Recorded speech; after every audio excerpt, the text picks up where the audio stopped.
So at least we did not lose all of it.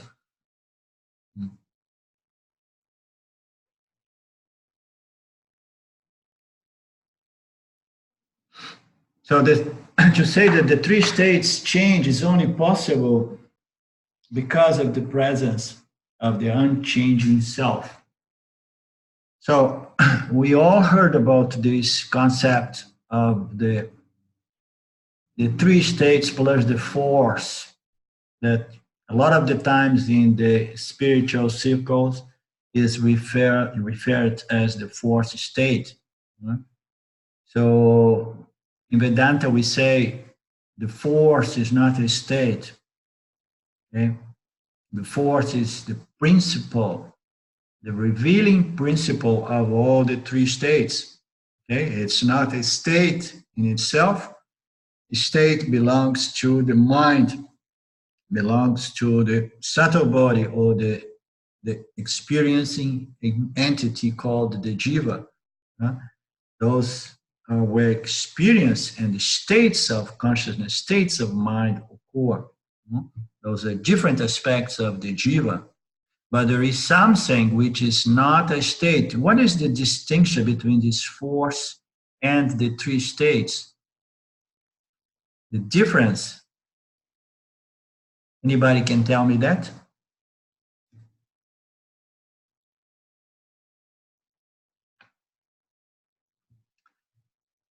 Could you repeat the question again? We are talking about the three states, and we're talking about the force that in a lot of the time is referred to as the fourth state or turiya. Okay, I don't know if you are familiar with this, Steve.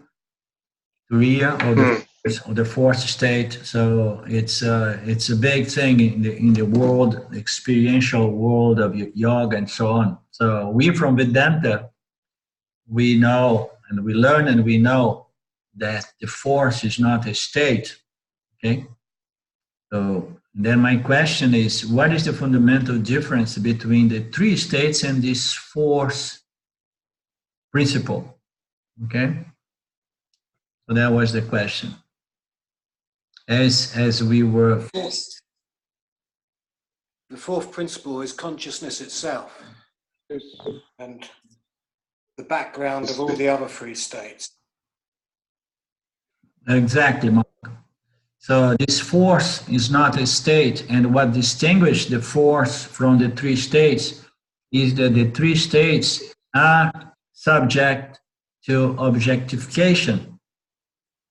And this force principle is the only principle, the only factor that is not subject to objectification. Okay? So what distinguishes the force to the other three is the other three, they are subject to objectifications, and the force is not subject to objectification because it is consciousness, existence itself. The power, the principle that reveals everything that can be objectified. And as we know, the jiva with its three bodies, the states of mind with its five koshas and so on, all of that can be objectified, including the mind, the ego, and the intellect.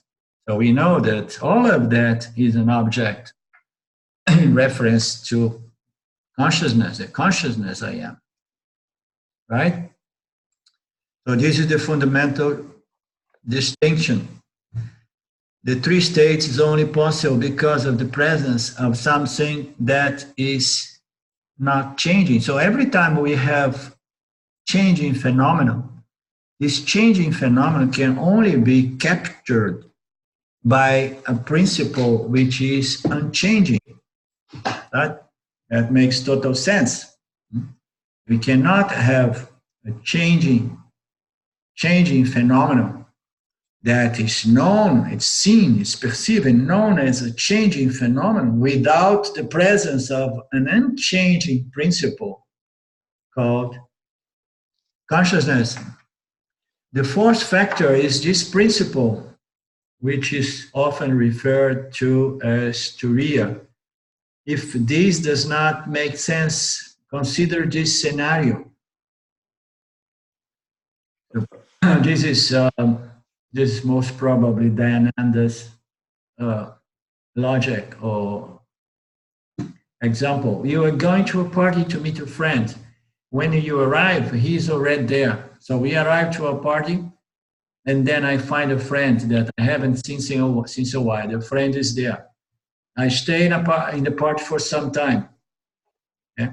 And I have a good time with my old friend I haven't seen for 10 years and so on.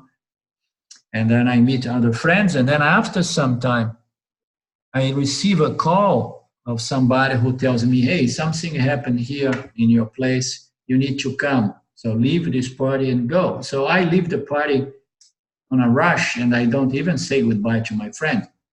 So when I come home, I talk to my friends, and then somebody asks, oh, so who did you meet there? I said, oh, I met this old friend of mine. He said, wow, amazing. So when did he arrive? How long did he stay? And when did he leave the party? No? So my friend wants to know, I met my friend, old friend, and say, oh yeah, he was also my friend. When did he arrive to the party, or when did he arrive to town? How long he stayed in the party, and what time he left? And I am in a position, I can provide no answer to that. Why? Because I was there for a short period of time. I did not see when he has arrived. I did not know how long he stayed, because he arrived before me and I left before him, and I don't know how long he stayed, and I don't know what time he left either. Okay? So what it tells us? It tells us that we can only say that I was a waker, I turned into a sleeper, and then I turned into a dreamer, and then I turned into a waker, and then I turned into a sleeper. We can only say that if we are the first one to come to the party and the last one to leave the party. In other words, if I am beginningless present and endless present, only then I can witness and know everything that is bound by time and modification. Okay?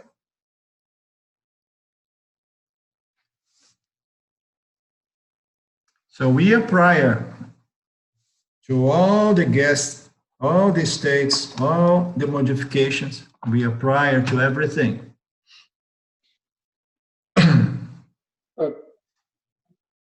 Yep. Now, Linda, I'm just thinking, taking it a step farther, in kind of response to your question too, can we make the analogy that ignorance is really what separates, it creates, if you will, the three states. So when you use your analogy of the party, it's your ignorance.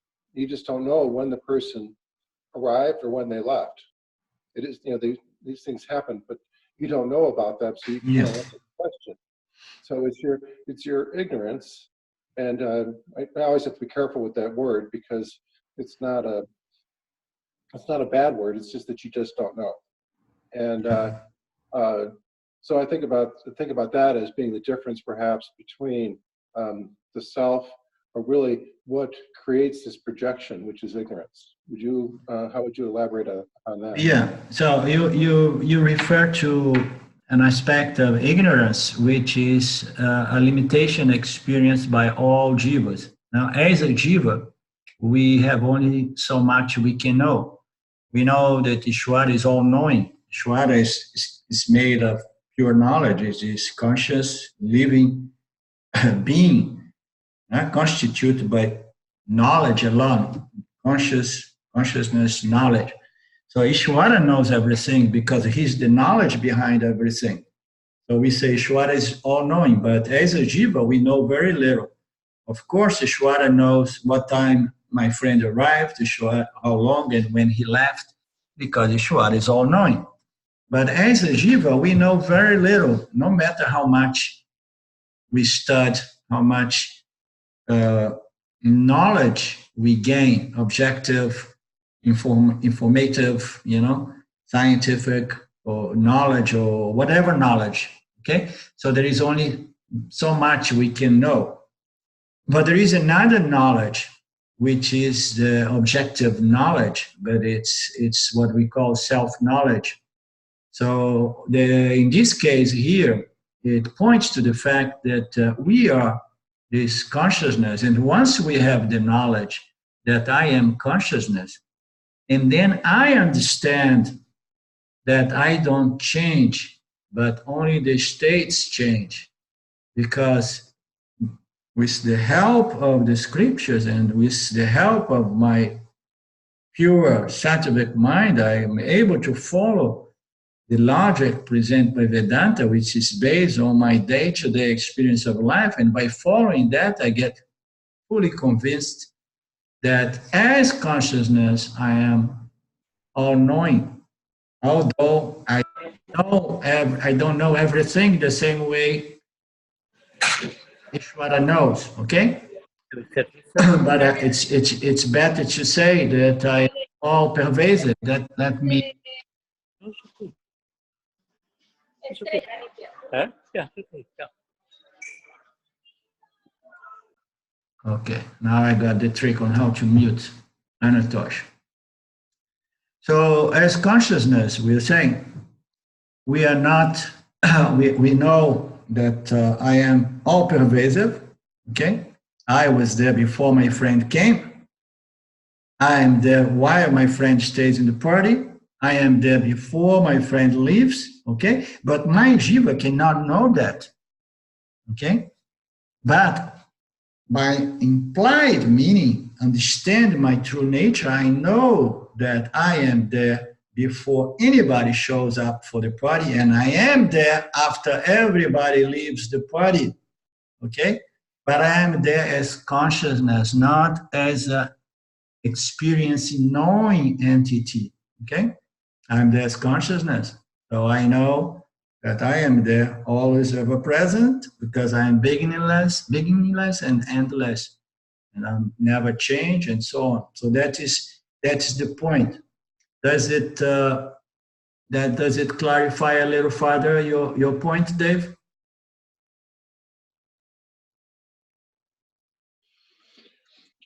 Yes, I would agree. It does clarify it, and I think it's really interesting to think about the question first from the point of view of the jiva, and then from the point of view of the self, if you will. Yeah.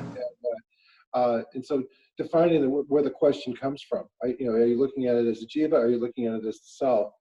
And then of course it gets into, well, all right, but now we're talking about duality, and it all has to come back to the self eventually.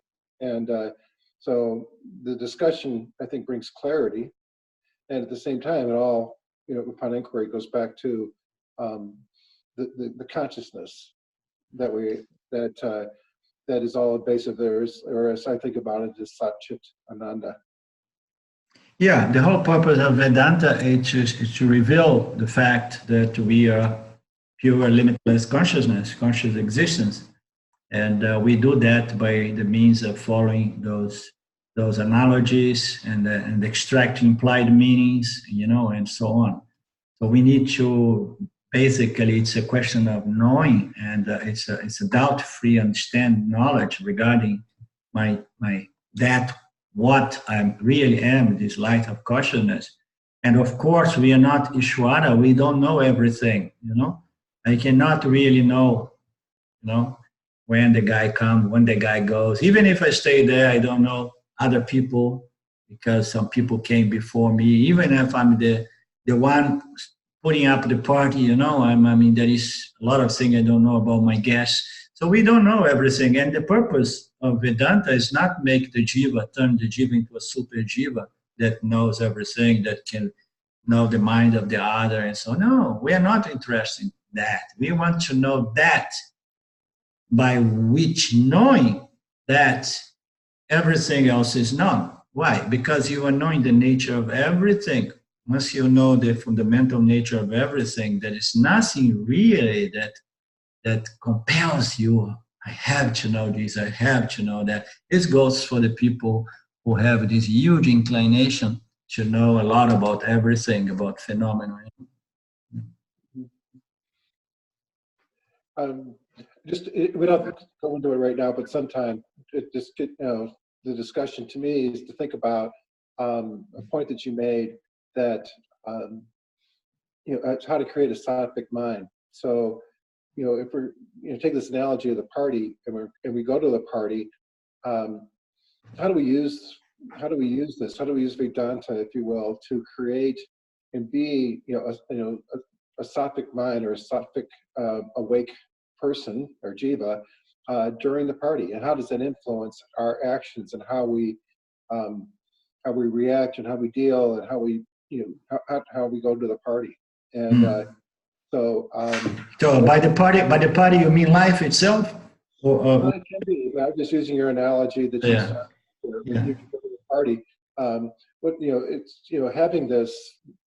having Vedanta as and some glimpses at least of knowledge. How does one create a sattvic mind so you can take this with you? Well, I mean, once you, I mean, there are different ways to cultivate and develop and nourish and maintain a mind conditioned by a good proportion of sattva. There is a lot to it. There is a lifestyle involved in it. There is a lot of sadhanas that helps us to cultivate, develop, and nourish a mind which is composed by a large dominance of sattva. Okay, but once you have established a certain level of sattva in your mind, in your sattva body, that's enough. There is no such a thing as 100% sattvic mind. And the mind, there's no such thing as a stable mind. The mind fluctuates. This combination, this proportion, they keep fluctuation. We need to develop a certain proportion of sattva so that we can do our sadhana of self-inquiring, of studying, contemplating, resolving doubt. We keep doing, submitting our minds to Vedanta. We need the mind to be a little bit more purified, a little bit more refined, more sattvic. So just a little more preparation of mind so that we do this job, okay? So some people, they need a lot more prep work. Some other people, they need a lot less prep work, okay? But once your mind is a little bit more sattvic, and then we have this platform, we have the proper instrument to inquire, to do your Shravana, to do even Shravana, Manana, Nididhyasana, you do your Manana, your Nididhyasana again and again. The mind is to be in a good shape, okay? So once you really clear all doubts and you really accept those statements of the scripture, that you are this force factor, this principle that never changes, beginningless, endless, independent, all the times free from experience, Once you have that knowledge, and that knowledge is a doubt-free knowledge, and then another phenomenon happens, which is not the goal of Vedanta. To illustrate a little bit more your question, the goal of Vedanta is not to establish a sattvic mind. The goal of the Vedanta is to establish the individual as consciousness, okay?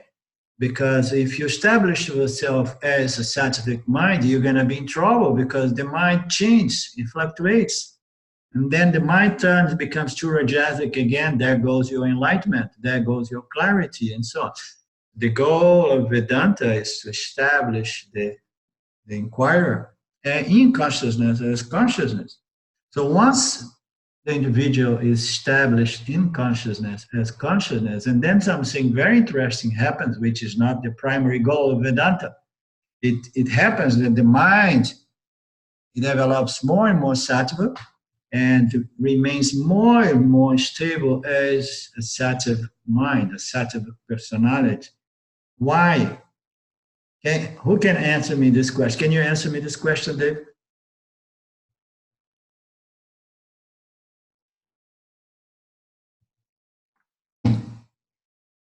or anybody else. Yeah, sorry, it takes me a while to turn off or turn the mute back on again. So you're asking why, once we get established as an individual, or Vedanta establishes the individual as consciousness, so you have the knowledge, or the knowledge is revealed, then the mind develops more sattvic personality. And so I guess my thinking is once you're established, you've got that core knowledge, then through reflection or contemplation, manana, you're able to go back to that core. You're never deviating. You're not moving far. So as the mind moves, it becomes more rajasic or tamasic. It folds back into sattva because you remember, to use that word, you remember that you are really consciousness. Right. And, okay, that's it.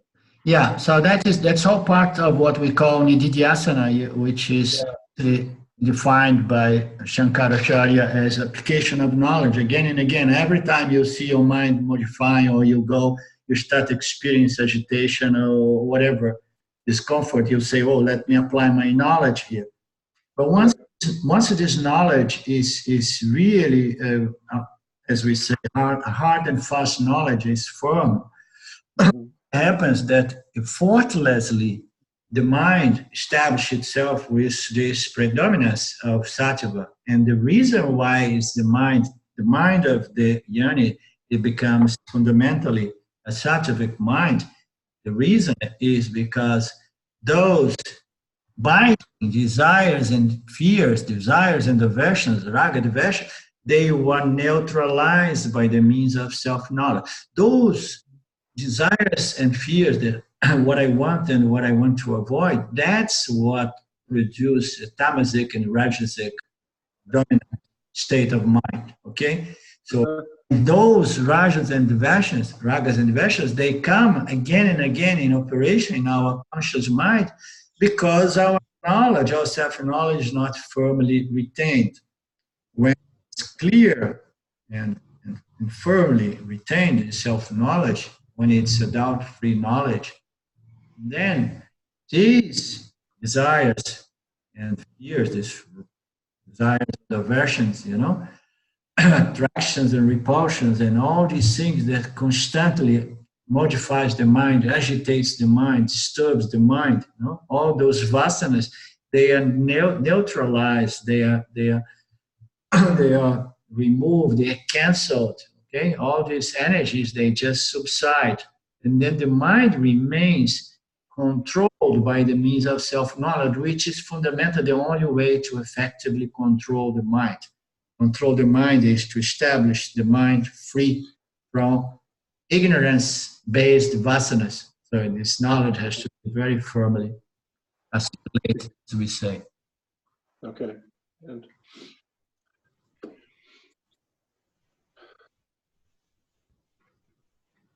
And again, it's not the primary goal of Vedanta. The goal of Vedanta is to disclose and reveal to the individual that he is not the mind, he is not the conditions, the mental conditions of the Tattvabodha, he is not the conditions of the mind. Okay, it's an understand that I am not my mind changed. And once this understand is clear and firm, as a bonus, I like to say, the mind becomes calm, the mind becomes clear, the mind becomes more focused, more refined. But that is a byproduct. It's not the primary goal. You understand? And yeah, I understand it. And that's I'm pretty much fascinated now by the topics of manana and nididhyasana. Yeah. Because I feel like we get a lot of is it sanana? We listen to the teachings, Right. and then I think a lot more about how to get the teaching and then do the reflection, do the contemplation, and then do the application, so that the mind, the byproduct is actually happening. You become aware of that, and never lead it. So, I mean, to me, it's like doing little things. I put, I might write the word discrimination on my mirror, so I see it first thing in the morning. That's beautiful. We need all those symbols, to establish the mind and to firm establish the mind in this knowledge as consciousness. We need all these symbols. We from the West, we don't relate much for all these Vedic figures, Ganesh. So we have to be creative and bring about different symbols that serves the same purpose. Who is making noise here again?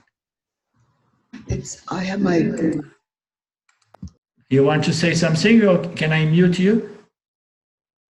Okay.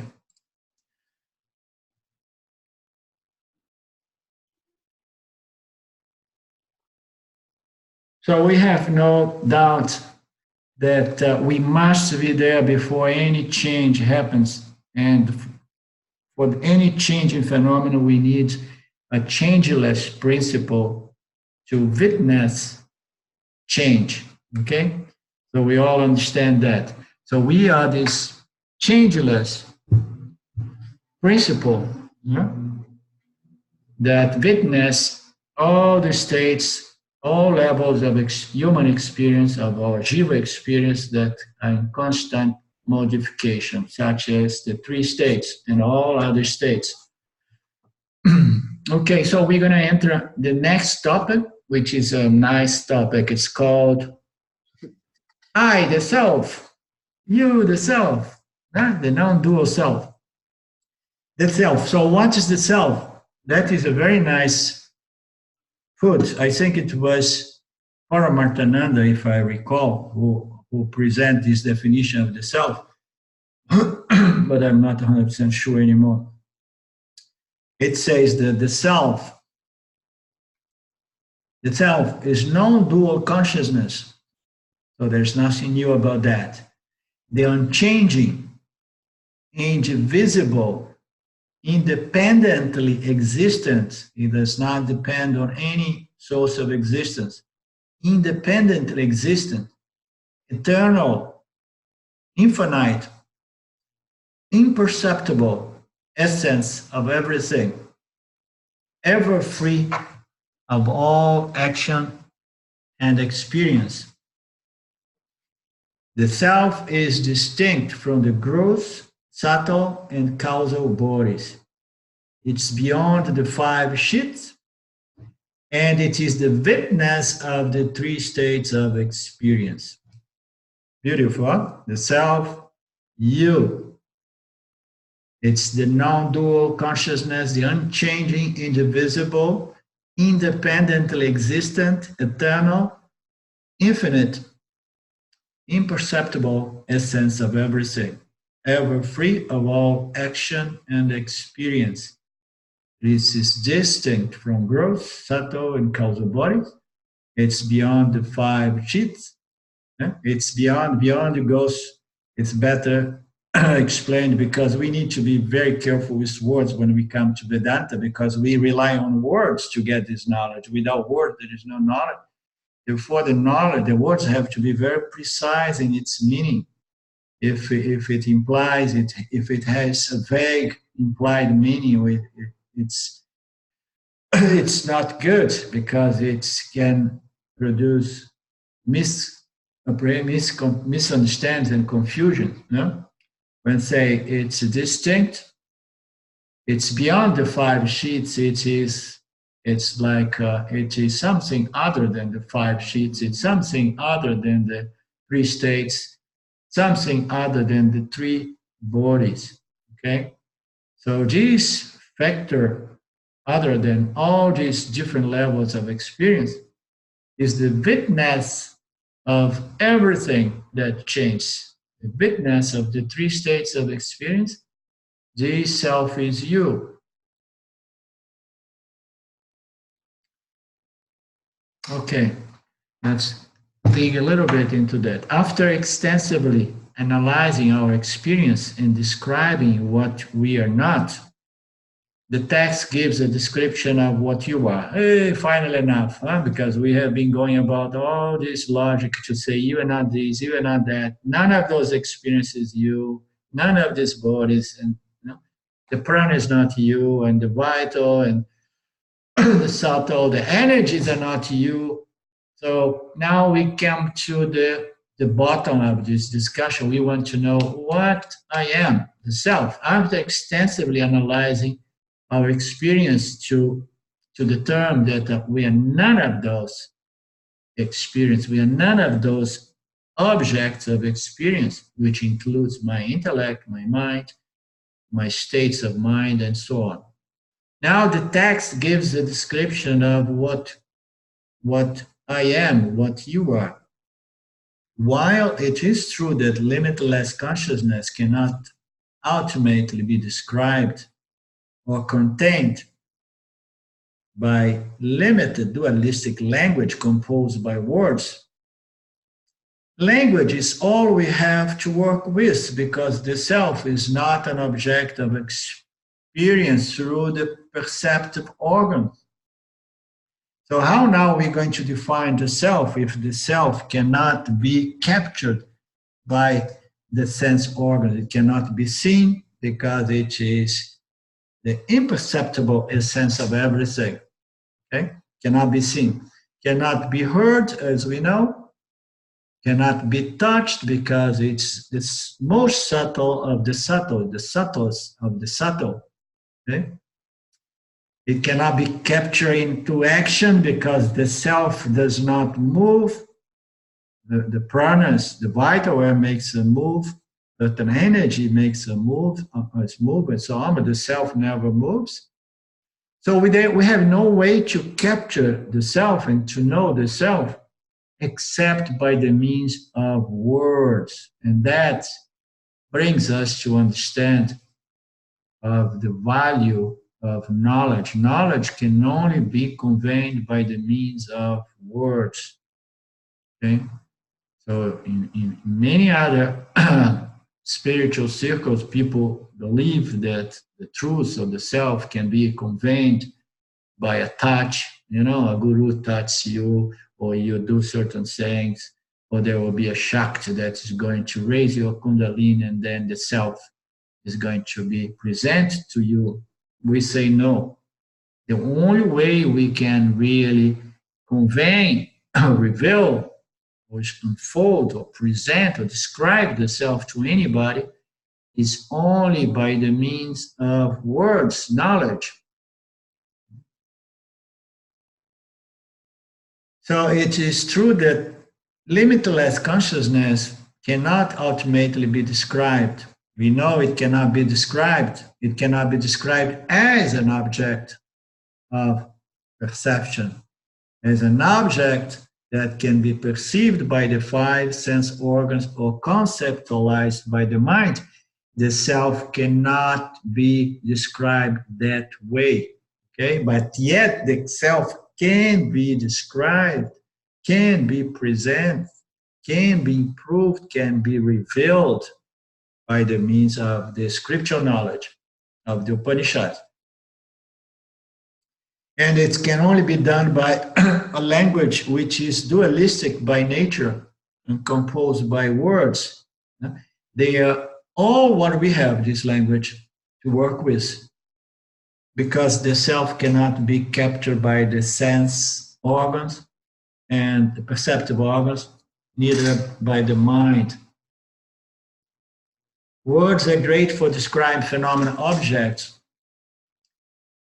Words are great to describe phenomenal objects. So we can describe the entire universe. Scientists again and again are trying to understand the mystery of energy. Now they are digging into energy and subatomic, universe and so on. They want to understand what is matter, what is energy. Anything that can be objectified can be defined. At least we try to define, we try to make sense of what we experience and bring about some good knowledge.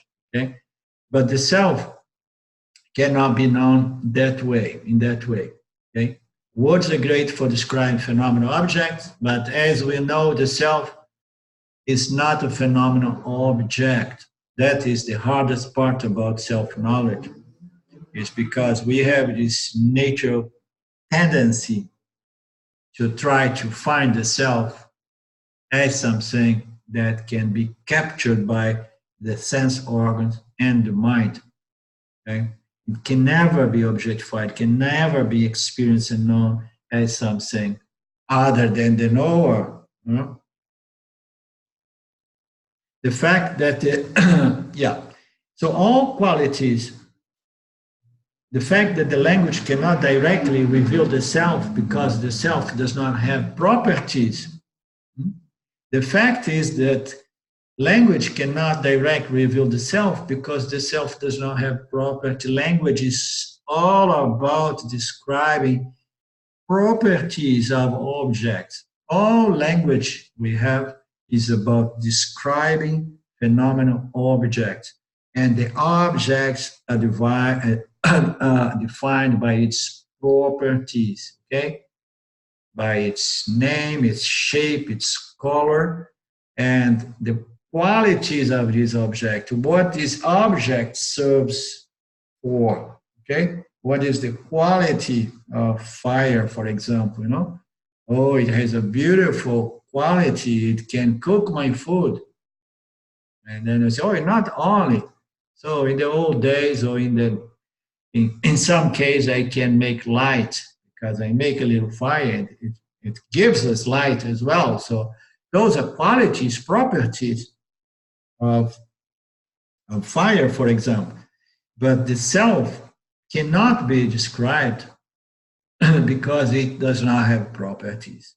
So how can you describe something that has no properties, has no attributes, that has no qualities?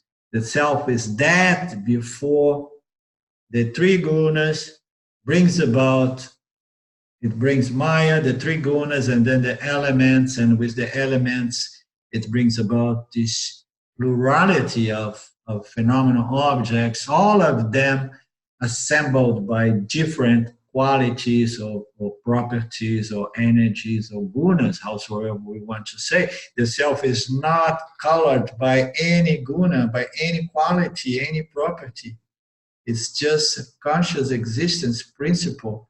Maya is the boss of the gunas. Maya is going to bring about all the gunas, which is going to color the universe with all kinds of objects defined by their qualities. So being the self attributeless, it cannot be described.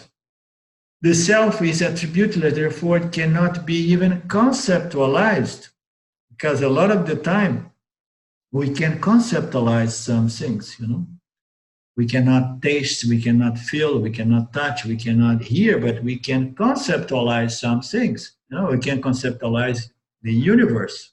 Nobody has ever touched, seen, or heard, or tasted the universe, but we know those are conceptual objects. There are infinity numbers of conceptual objects, but the self cannot even be an object of conceptualization. Okay? It cannot be reduced to any sort of object. The self is not colored by anything. Therefore, it cannot be conceived as an object. All qualities and attributes can only exist against an attributeless conscious principle. The same logic. All properties, all qualities, all attributes, they are revealed by something that is free and independent of qualities. If I have attributes and qualities as consciousness, the moment that I'm going to reveal the properties and qualities of objects, I'm not a clear mirror, because my qualities are going to get mixed up with the qualities of the object. So we need an attributeless, quality-free conscious principle so that we can understand and know the qualities of phenomenal object, okay, the attributes. All qualities and attributes can only exist against this attributeless conscious principle. Now, how can words and language reveal the self as declared by the mantras of the Upanishads? How can the scriptures reveal the self? Such as somebody, I think it was Truth said at the beginning of the class, Sat Chitananda, the greatest declaration of the self, a description of the self, Sat Chitananda, no?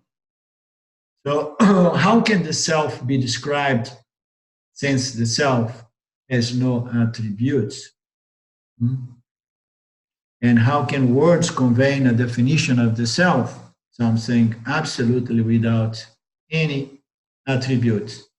So these definitions such as Satchitananda are not really attributes. Satchitananda is not really qualities of the self. Satchitananda goes to existence, consciousness, and limitlessness. And when we say these three combined words, Satchitananda, we describe something, okay?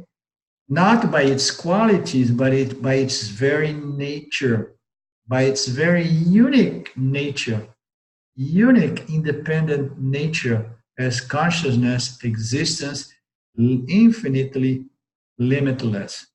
So Satchitananda is not a property, is not an attribute of the self, but it is what the self is. It is the very nature of the self. It's almost like it's synonymous of the self. And self is synonymous to conscious existence, which is, by the way, all-pervasive, limitless. So we can get that far to describe the self. We describe not by its attributes, but the scriptures gave us this hint. Ishvara gave us this hint, like revealed, this is the most we can say about you, Satchitananda, existence, consciousness, and limitlessness. Okay, so and that's great. And this is not anything that was added to you as a quality or as a property, because if you have a quality or a property, you can lose it. Anything that can be associated to you can be taken away from you. So this is your very nature.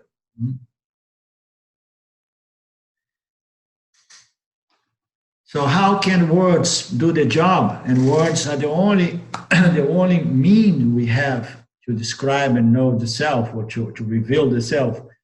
Words cannot describe by the words can describe by only. Okay, these are my commentaries. Sometimes I make mistakes. Words cannot describe it, but can reveal the self. The words cannot describe the self, but it can reveal the self. It can reveal the self indirectly. I like to put this word indirectly, although we know that self-knowledge is the most direct and immediate knowledge, because the self is always ever present. There is no distance between the knower and anything that is known. Okay, it's only the self knowing itself. But in order to gain this clear knowledge, Tattvamasi, or Aham Brahmasmi, in order to understand clearly this knowledge, we need the words. And the words have the power to reveal the self indirectly. What it means indirectly? By indirectly removing avidya, removing those erroneous notions, removing those superimpositions on the real self, removing the not self, so that we can see, understand, and own the self as it is in its purity of conscious existence. Indirectly, words can provide the knowledge of the self, by removing or canceling or neutralizing all those ignorant notions, reference regarding what we really are, our mistaken notions of what we are. The self as an object of knowledge, this is the biggest one again and again. So we need to use this Vedantic knowledge, contemplate, work on them until we understand that the self is not an object of knowledge. Okay? The self is something else. It's this conscious subject principle in which phenomenal objects are perceived. Okay, so self-knowledge is not a knowledge of anything that can be objectified and can be gained by the removal of this knowledge that the self is something other than the you, the self-conscious principle that reveals everything that can be known. We need to cancel somehow this natural vidya, this universal tendency to again and again try to find the self as an object of knowledge / experience. This is the biggest thing, Everything we do is to bring us closer and closer and closer to the point to understand that the self, I will never going to make peace with myself by gaining the knowledge of my fullness and wholeness and completion, by trying to find the self as something other than the knower, acquirer. Okay? This is the big one. Everything we do brings us closer and closer to this understanding that, this is duality, not, no. The self is this knower, which is not the mind and the intellect. It's none of the states of the mind as we know. Let's analyze for a moment. Mind, intellect, is the instrument we have for gaining knowledge, and we cannot deny that. Some people say, knowledge, it's okay, knowledge is a problem because then you're going to have to use the mind. And the mind is the big problem. We need to get rid of the mind. We need to kill the mind. We need to kill the intellect. We need to go into a state in which the mind is suspended. A lot of famous gurus would talk on those terms. Even Mahatmas, Yanis, my first guru, he used to talk on those languages again and again. He used to give some pure knowledge, and then here and there he will talk about the absolute truth is when the mind is suspended. Okay, the absolute truth is when the mind is suspended. No, it's not about that. Okay? The mind is the instrument, the intellect is the instrument, and any knowledge can be gained only by the means of this intellect. And that includes self-knowledge. If we suspend the mind, if we suspend the intellect, if we go into any kind of samadhi state in which the intellect is not present, self-knowledge cannot be gained. Okay? Or rarely can be gained. It can be gained by inference in very rare case. Once you come out of that state in which the mind and the intellect were suspended, and then you can, in retrospect, you can understand that somehow you were present through the no-mind state. And therefore, you are not the blankness of the mind. You are this principle that was present before and through the blankness of the mind. You can gain that knowledge inferentially in retrospect, but very rarely. You can gain that if your mind is really well established in this Vedantic knowledge, well prepared, educated.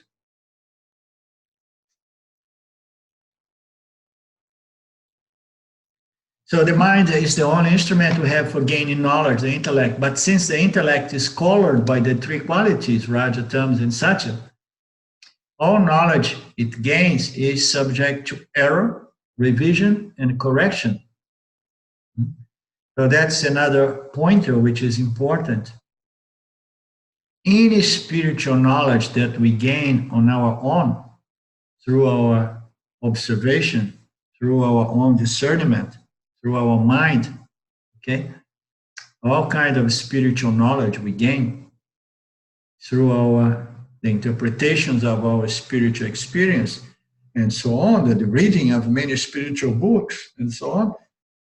All this intellectual knowledge is dependable, or it's colored, is by the three energies, the three gunas, okay? And every knowledge that is gained in the mind of the jiva is subject to error, revision, and correction. So we see that in science again and again. All knowledge we gain, it's true today, and then after a few years or a few decades, it's no longer true. And then it's revised again, it's revised again. The same in the spiritual world. There are so many notions and spiritual concepts that again and again, as we develop, as we grow, as we get wiser, we understand, oh, I thought that was knowledge, but now I realize that was not really knowledge. That was confusion. That was an abstract concept, confusing. There was ignorance mixed up. I hear that from people again and again, people telling me, oh, okay. In the beginning, I found it strange when you guys talk about the scriptures as the only source of pure knowledge. But now, after being with Vedanta for 1 year, I start understanding it, because a lot of what I was believing to be good knowledge, good spiritual knowledge before, now I see that there is a lot of flaws to it. There is a lot of confusion. There is a lot of abstract notions. Okay, there is a lot of questions not clearly resolved. There is a lot of poetic connotations, vague, abstract, and so on. So there is a lot of knowledge mixed up with knowledge, with ignorance. So every knowledge that we gain on our own is subject to error, because the three energies are there all the time trying to produce good knowledge, but a lot of this knowledge that we call knowledge, a lot of this is bad knowledge, it's wrong knowledge.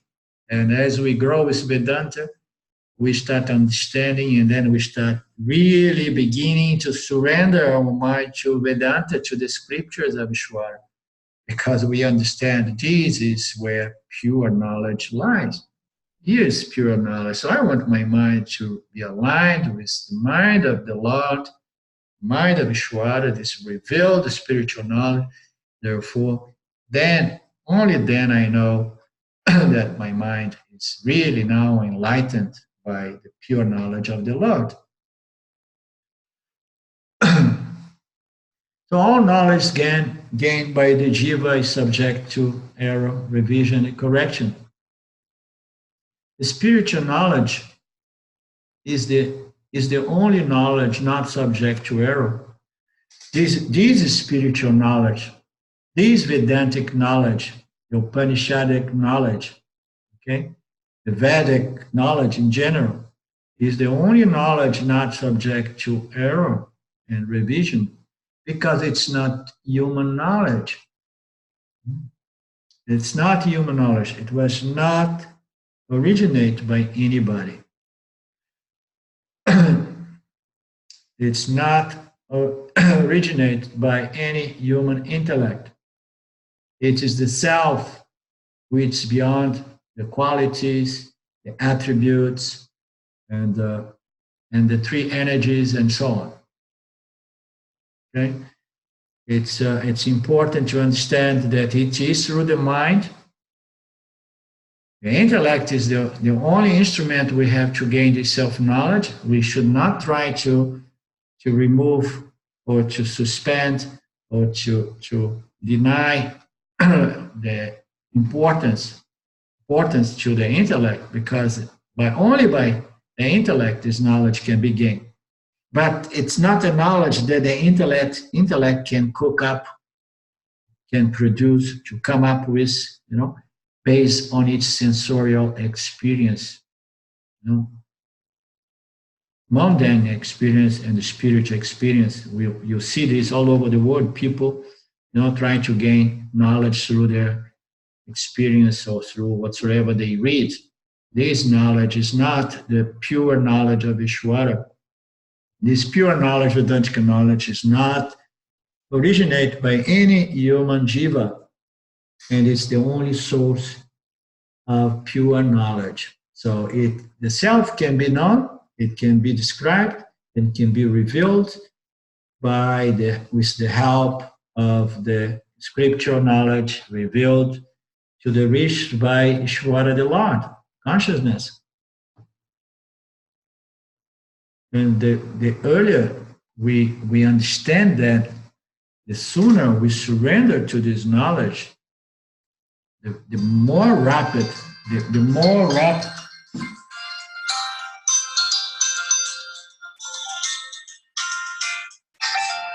I'm sorry.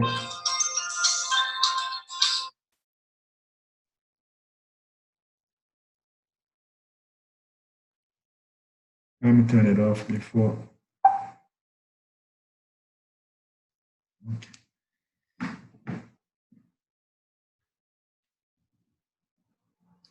Okay, so the sooner we understand that, the sooner we stop fighting the scriptural knowledge, and then it's everything becomes an easy sailing, as we say. Life, our spiritual growth is easy because I'm no longer resisting fighting or pretending that I know better than Ishvara's knowledge. Okay, I just open mind, I just follow the program, I keep following the logic as presented by the scriptures of Ishvara, and if my mind is prepared, I have no way I can object those knowledge, and then my mind becomes aligned with the mind of the scriptures, the knowledge of the scriptures, where I am.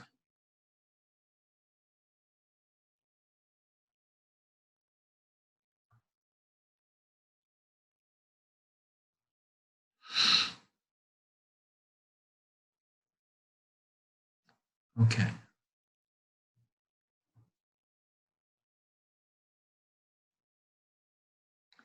Okay, conclusion is that the proper assimilation of this self-knowledge, this knowledge revealed by Ishvara, can and will remove erroneous notions about the nature of the I, the nature of the self, and reveal the fact that I am the knower experience.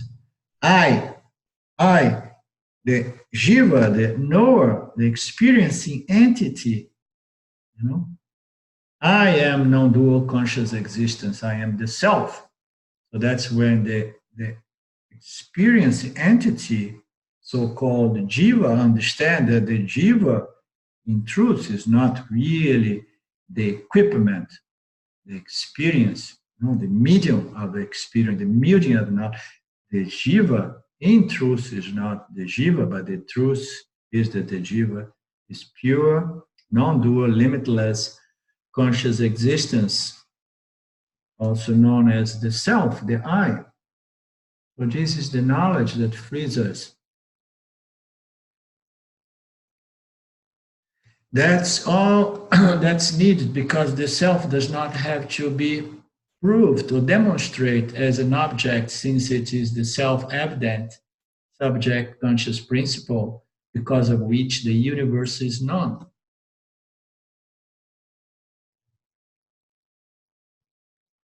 So this proper contemplation and proper assimilation of this Vedantic knowledge revealed by words will remove our notions, provide our mind is qualified and it's open, it's flexible, okay? It's humble and so on. If we have certain qualities, it's focused and so on. If we have this knowledge, will remove all these erroneous notions about the nature of my I and reveal the fact that this Jiva Atma is in reality Paramatma. Okay? That's all that's needed, because the self does not have to be proved as any object of experience. The self is self-evident as the subject conscious principle, because of which all objects of the universe are known. All we need to do is this simple job. And understand that we cannot find ourselves in any object of experience. We are the knower, we are this conscious subject principle, 24/7, shining behind our mind. Okay? And I am this principle that illumines and reveals every object in the world that can be experienced and known. Okay? That's all we need to do, is to understand. And this self is so self-evident that we don't need any scriptures to show it, demonstrate it, okay? Or to argue to prove the existence of the self, because it is self-luminous, self-revealing, self-evident, as the light that reveals any and everything that can be known and experienced. It's so simple, believe me. For this teaching,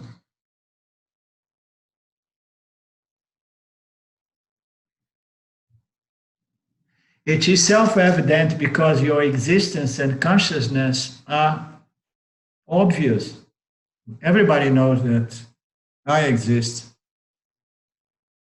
Everybody knows I am conscious of my environment. Okay?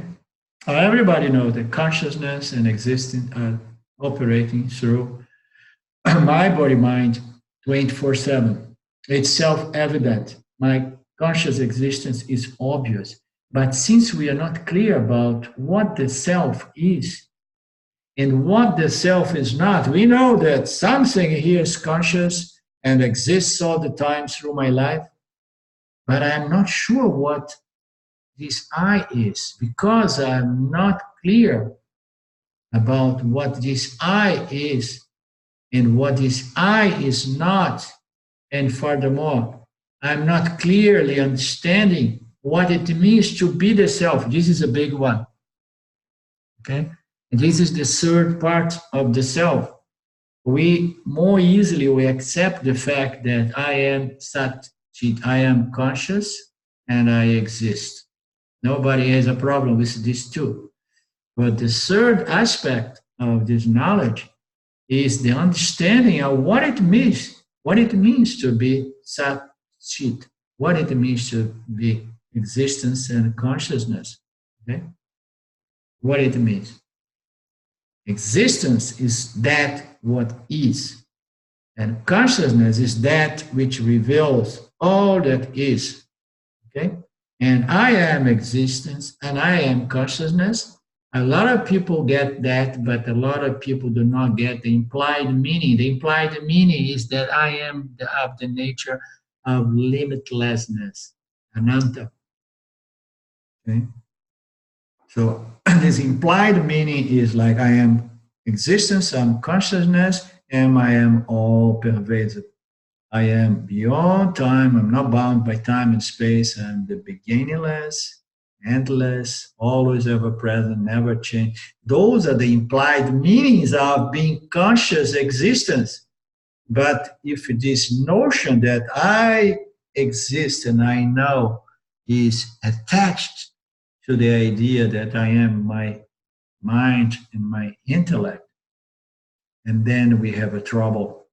And then we no longer can appreciate and enjoy this third aspect of my conscious existence, which is limitlessness, which is fullness, the non-dual fullness, completeness that I am. So because we don't understand clearly what the self is, what is this conscious existence, and I don't understand furthermore what it means to be the self,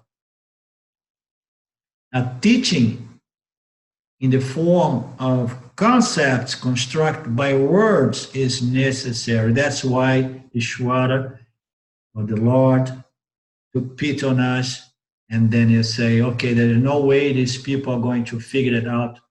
Let me reveal to those guys who start asking these profound questions about their existence. If I leave it to themselves, they will never figure it out. So let me just shed some light and reveal this knowledge to those bright minds so that they can pass it on, so that we can have a fair game in samsara. Otherwise, everybody's trapped forever. And we're going to have overpopulation. We have already too many people in this planet. So if everybody's trapped in samsara and everybody goes and comes back very soon, huh? Jokingly speaking, of course.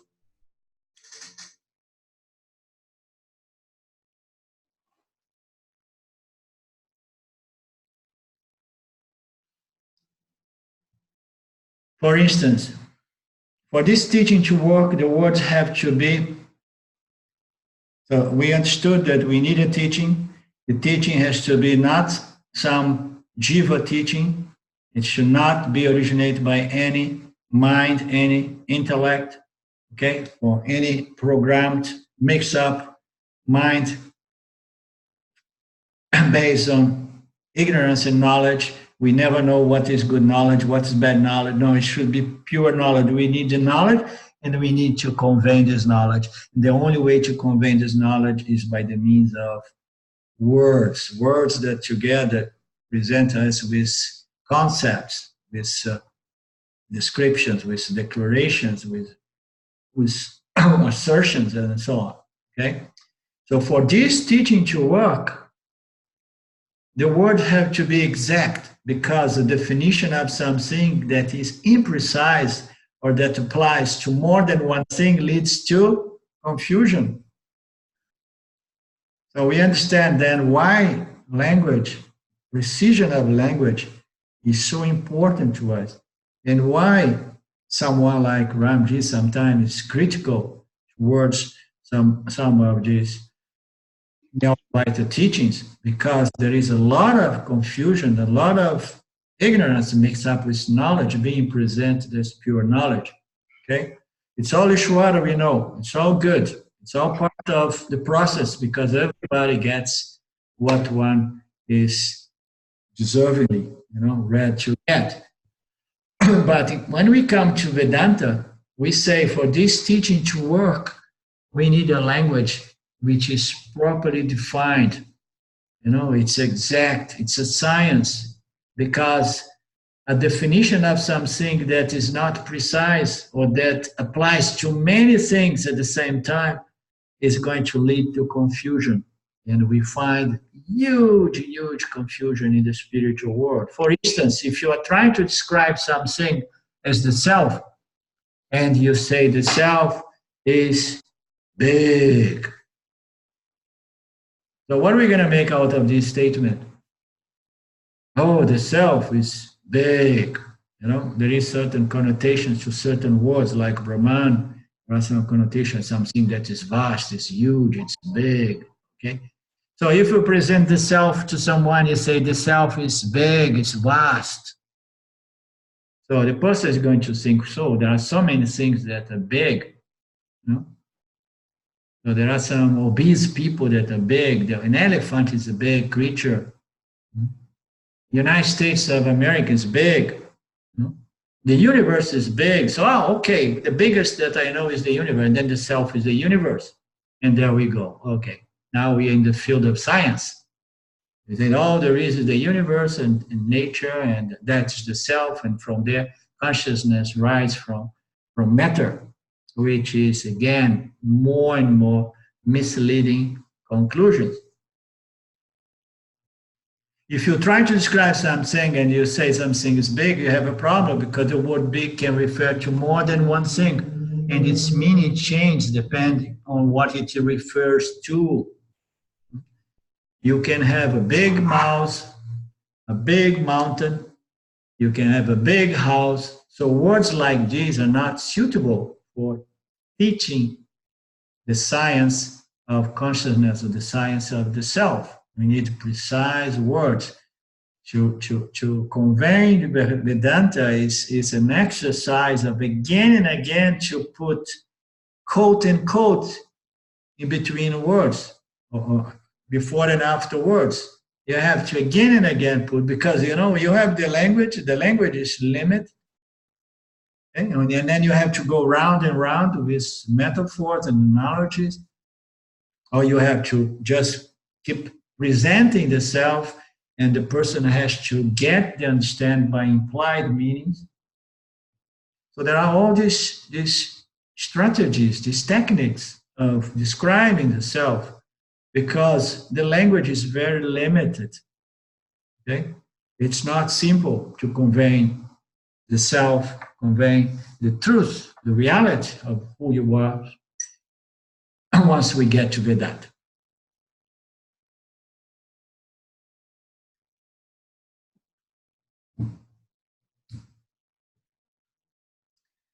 The translation of the verse above uses many precise words to give an exclusive definition of the self. The verse above is Satchitananda. Okay, the translation of the verse above uses many precise words to give an exclusive definition of the self. But the original Sanskrit text only used 3 words, which is Satchitananda. So the verse is the verse presented at the beginning of this text. I think, I'm not sure, I don't remember if it was Shankara. I think Shankara wrote the beautiful presentation of what the self is. It's non-dual consciousness, the unchanging, indivisible, independent, existent, eternal, infinite, imperceptible, a sense of everything, ever free of action and experience. Those are all descriptions, but they could apply to many other things, They could apply for other things. Okay, it's imperceptible essence of things. So there is a lot of things that are invisible that we cannot perceive, and it's a sense of something else, because it's subtler than something else. So in the same way, there is room for some mistaken conclusion, because those definitions, they do not apply only to the self. There is this one, it's the witness of the 3 states, and everything else that applies only to the self. There is only this conscious self that witness the mind, the intellect, and everything below the jurisdiction of the mind and the intellect. But what it says here, the translation of the verse above used many precise words to give an exclusive definition of the self. But the original Sanskrit text only used 3 Sanskrit words, Sat, Chit, Ananda. Sat, Chit, Ananda are not 3 different properties or qualities or attributes that belong to the self. The self is one of the things we say about the self. It's a partless whole. But then all these words are misleading as well. When you say it's whole, you say it's whole in comparison of something that is not whole and complete. Again, we fall into dualistic language. But Satchitananda are not 3 different functions or properties or attributes that belong to the self. They don't belong to the self. They are literally what the self is. It is the self's very nature. Or in other words, it's a different expression to say Brahman or the self. We have dozens or hundreds of different words trying to describe God as Brahman, Brahmatma, self, awareness, consciousness. Satchitananda is a more technical word because it describes the very nature of Brahman, existence, consciousness, and limitlessness, fullness, non-dual. So Satchitananda is literally what the self is. Its very nature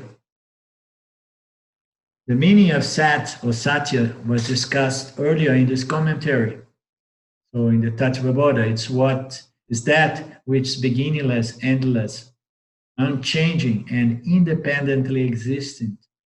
Chit means consciousness, not to be redundant, but the self, existence consciousness, is conscious. It's not what the self does, it is what the self is. So the nature of the self is consciousness, existence. It's not that the self exercise some attribute or quality of being conscious. We exercise an attribute of being conscious due to the quality of our subtle body as human jivas. We exercise this attribute as a jiva, and we become conscious entities.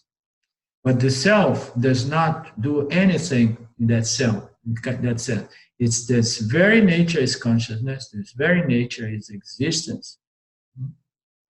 Self does not do anything. A lot of the time we say the self is the light that reveals the universe. It illumines everything, like the sun illumines. So the self illumines everything in the universe. But the self does not really do something. When we say the self illumines, it appears, it almost means that the self has this property or quality to shed light, shed consciousness, so that consciousness can know, experience and know things. Okay? No, the self does not do anything. It's akarta. Okay, the isness of the self is conscious existence. Okay, it's not a doer. It does not exercise any of this property as a karta. It is a karta. It's what the self is. And because this self-conscious is satya, reality, the truth, this self is not a part, this self is not a part, product, or property, or function of matter, or the body, or the mind. It's neither part, product, or property of matter, or the mind. It's not a combination of product, or property, or function of the body. Okay? It's none of this. Some say that the brain is the source of consciousness, but that makes sense. The brain tissue is electrical current, which are both just matter. They are inert. They are just unconscious matter. If they are not self-conscious, they have no conscious to give. No, they are given consciousness. Like the entire body is made out of consciousness, and our subtle body, exercise this quality of sentience through the construct, the entire construct, body-mind construct, which use the brain as part of this instrument. But this is not the point. The point is that the self is not part, product, or property of matter or the mind. The self is independent, is an independent principle. Okay, those are the best. Another unfolding a little further the definition of the self. It's not a part, it's not a property, and it's not a product of the universe. So people say, oh, the universe came into the place and then consciousness arose out of this cocktail of chemicals, certain complex organisms came and then consciousness arose. No, the self is not part, it's not property, and it's not a product of chemicals, of matter, and of the mind, and anything. The self is an independent entity, an independent conscious principle, existence principle. The same way we have light. If I ask you what do you see here, everybody's going to say it's your hand, Arlindo. Okay, and then I may say like there are there are some other things with my hand. So we are all advanced students of Vedanta. We know, oh yes, I know, there is light as well. You know? So there is the hand and the light. So if there is no light, if I turn off everything here, the hand is here, but the light is not going to reveal the hand. So you don't see the hand. Therefore, if you see the hand, it's because light must be here. Therefore, there is hand and light. You know? And we could go even further and speculate to say that there is space as well, because nothing exists without the scope of this fundamental element called space and light. Okay, so light is here revealing this hand. So it feels that they have an intrinsic kind of existence, the hand and the light. But is that so? Does the light depends on the hand to exercise its property of illumination, of revealing power, revealing the object, the physical material object? No, the light is an independent principle that reveals the hand and all other physical objects. The space is an independent principle which accommodates all universe, all objects in the universe. The self is an independent entity. The self is not limited by the boundaries of the body-mind construct. It's not confined in the body-mind construct. Okay? So the body-mind construct is here. The self exists within the boundaries of the body-mind and far infinitely beyond. The self is that in which the body-mind construct appears and disappears and is taken to be the self by the experiencing entity called the jiva. The self is not confined by time and space. It's not time bound by space. Okay? It pervades the entire universe. And the self is not bound by time. When the body dies, the self remains intact. Okay? It's not confined by the body. It's not limited by the body. When the body dies, the self remains. The only thing we can say is that it's only visible and noticeable through the bodies of all jivas, all the living creatures. Is the only way we can see the self shining as a living creature. Okay, we can see it by the means of pure knowledge. Once we understand that the nature of the self is conscious existence, and then we can see the self even in the inert physical objects such as the sand or the rock, because we know if there is existence in a rock, it means that there is consciousness.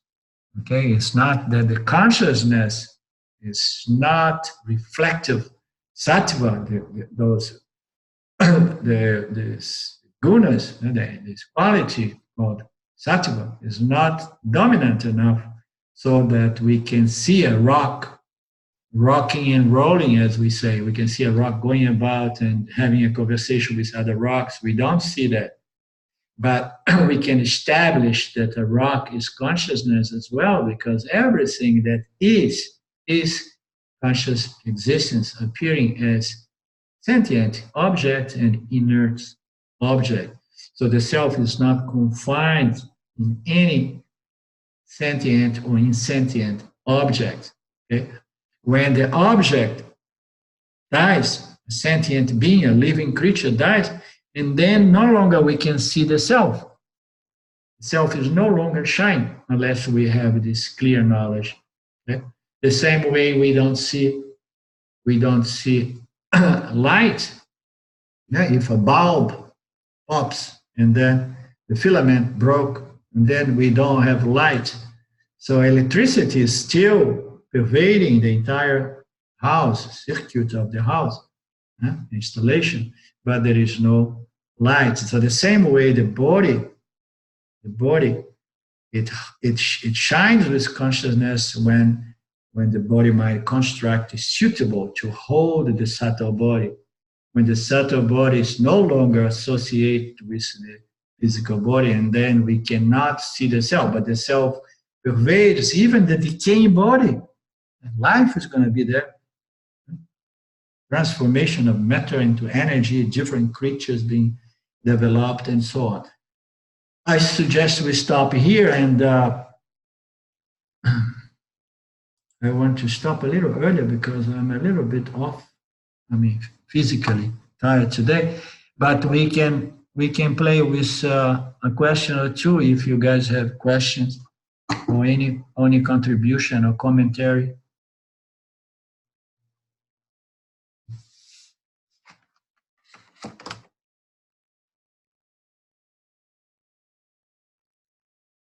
Arlindo, what Tattvabodha version are you using?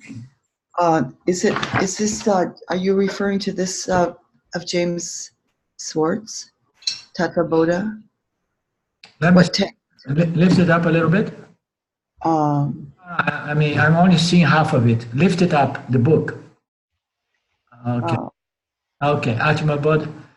No, this is a different book. We are covering Tattvabodha, which is a kind of a manual of Vedanta presenting most of the topics of the Upanishads. That's my weakness about Sanskrit. Okay, I do have, but whose version of Tattvabodha are you using? I will send it to you. Now it's the Tattvabodha that I sent to some of you is the Tattvabodha with the of Ramji, which are based on the commentaries of Dayananda, and I think that's what I sent to most of you. I mean, there is nothing really new here. Okay, so we have these books. It's somebody adds some of one's commentary. But Ramji does that again and again based on the works of Shankara or works, not Shankara, because the work Shankara is available to people who know Sanskrit well. So Ramji has been working based on the materials of Dayananda and Paramarthananda, and then he adds up his own commentary. The same way I have added up my own commentaries over the commentaries of Ramji's, which were over the commentaries of some commentaries of Dayananda. Okay, so because it's something that I keep adding, I don't have it. But the original Tattvabodha with Ramji commentaries, I will send it to you as soon as we are done here today. Okay? Thank you very much. Okay.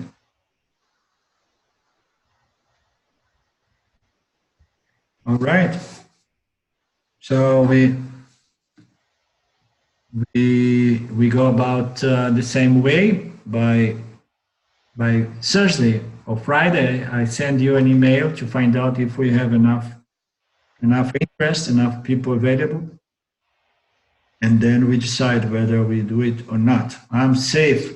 I was a little bit worried about this class on Sunday because when we began this, the soccer, the Italian soccer championship called Serie A was in vacation for almost 3 months, and then I said, it's okay, I have free Sunday.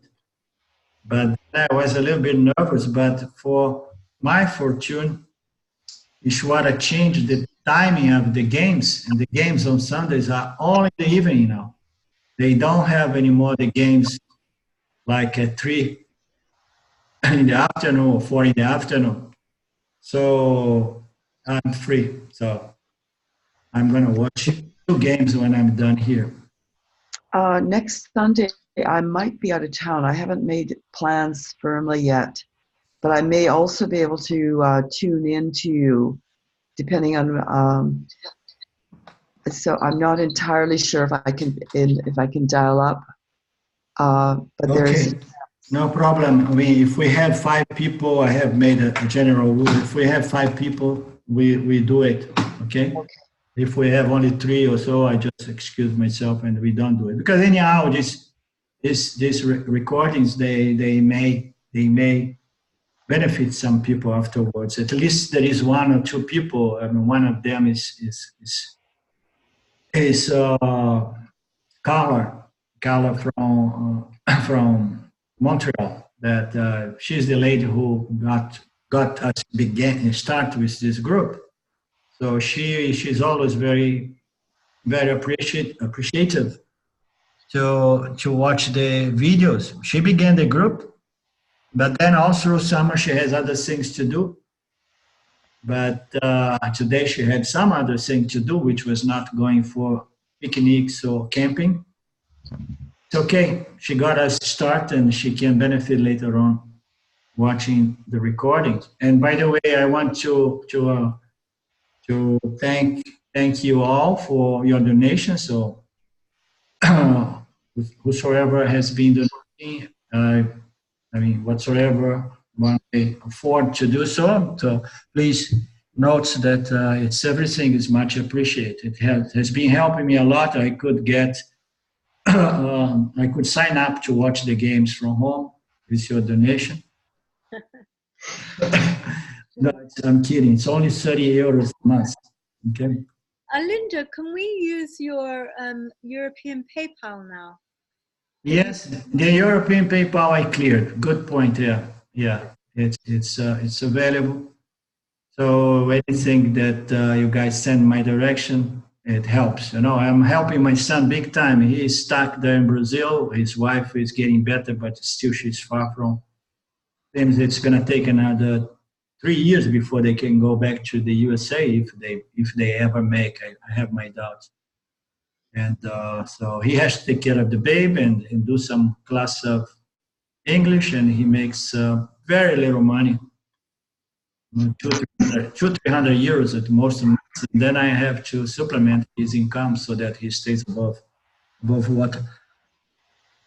It's 9 o'clock. Did you say that? It's 9 o'clock? It's my computer. My computer is set up to chat the time. Okay. I know it's you. You have this computer. Okay, so I have to go because it's starting my game.